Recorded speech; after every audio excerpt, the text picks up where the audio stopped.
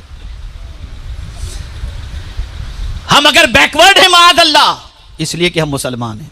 ہم جہالت کی وادیوں میں بھٹک رہے ہیں اس لیے کہ ہم مسلمان ہیں، یہ سوچ بنتی جا رہی ہے۔ اور یہ جملہ بارہا معاشرے میں کہا جاتا ہے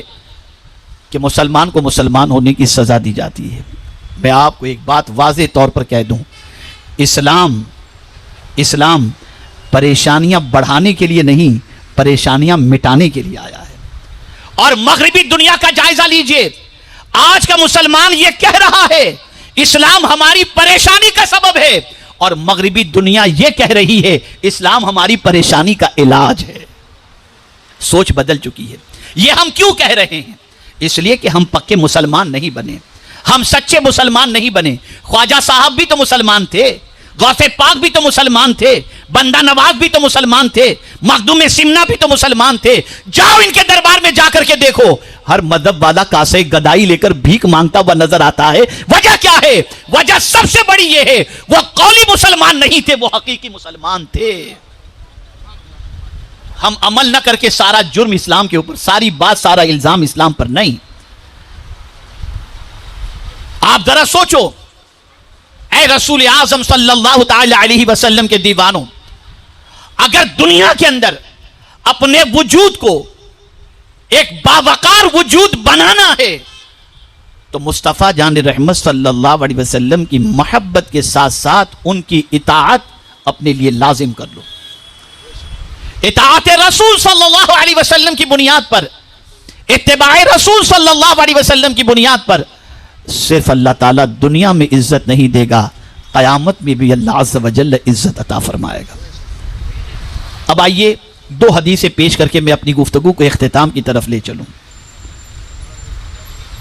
خود آقا کریم صلی اللہ علیہ وسلم اپنی بعثت کے مقصد کو بیان کرتے ہیں، انما بعثت لأتمم مکارم الاخلاق، میں کیریکٹر کو کمپلیٹ کرنے کے لیے اس دنیا میں مبعوث کیا گیا، اخلاق۔ اور میں پوری ذمہ داری کے ساتھ کہتا ہوں اسلام تلواروں سے نہیں اخلاق سے پھیلا ہے۔ اخلاق، اگر اخلاق کے دائرے کو آپ دیکھیں، اخلاق کے بہت سارے اجزاء کو اگر آپ دیکھیں تو آپ کو پتا چلے گا۔ دیکھیے ایک بات عرض کرتا ہوں، سرکار صلی اللہ علیہ وسلم نے بحیثیت نبی اپنا انٹروڈکشن، اپنا تعارف، اپنی پہچان 40 سال کی عمر کے بعد کرایا۔ حالانکہ حضور صلی اللہ علیہ وسلم اس وقت بھی نبی تھے جب حضرت آدم علیہ السلام آب و گل کی منزلیں طے کر رہے تھے، لیکن 40 سال تک حضور صلی اللہ علیہ وسلم نے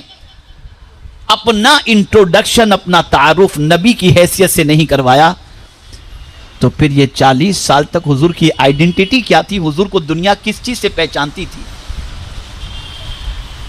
ہو سکتا ہے آپ میں سے کسی کو کوئی دولت کی وجہ سے پہچانتا ہو، سیاسی اثر و رسوخ کی بنیاد پر پہچانتا ہو، آپ کی کار کی بنیاد پر پہچانتا ہو، لیکن آئیے میں حضور کی پہچان آپ کے سامنے کراؤں۔ جانتے ہیں 40 سال تک پیغمبر اعظم صلی اللہ علیہ وسلم نے اپنا تعارف اور پہچان دنیا کے سامنے کیا بنائی؟ تو یہ پہچان تھی حضور کی کہ اس زمانے میں دنیا کہتی تھی صادق الوعد الامین، سچ بولنے والے، وعدے کی وفا کرنے والے اور امانت میں خیانت نہ کرنے والے۔ اگر روئے زمین پر اگر سب سے سچا کسی کو دیکھنا ہے تو آمنہ کے لال کو دیکھ لو، اگر سب سے سچا اور ساتھ ہی وعدے کا وفا کرنے والا کسی کو دیکھنا ہے تو محمد عربی کو دیکھو، اور امانت میں خیانت نہ کرنے والا کسی کو دیکھنا ہو تو محمد صلی اللہ علیہ وسلم۔ کتنی عظیم پہچان تھی۔ ہم سجدے کے ذریعے پہچان کرا لیں، داڑھی کے ذریعے پہچان کرا لیں، روزے کے ذریعے پہچان کرا لیں، اس پہچان کا فائدہ ممکن ہے کہ صرف اپنوں تک ہو، لیکن سچائی ایسی دولت ہے کہ اگر یہ آپ کی پہچان بن گئی تو اس کا فائدہ دشمنوں کو بھی نصیب ہوتا ہے۔ اور سچائی اتنا بڑا اخلاق ہے کہ جس کسی کو اللہ عز و جل سچ بولنے اور سچ پر قائم رہنے کی دولت عطا فرما دے، یہ وصف عطا فرما دے،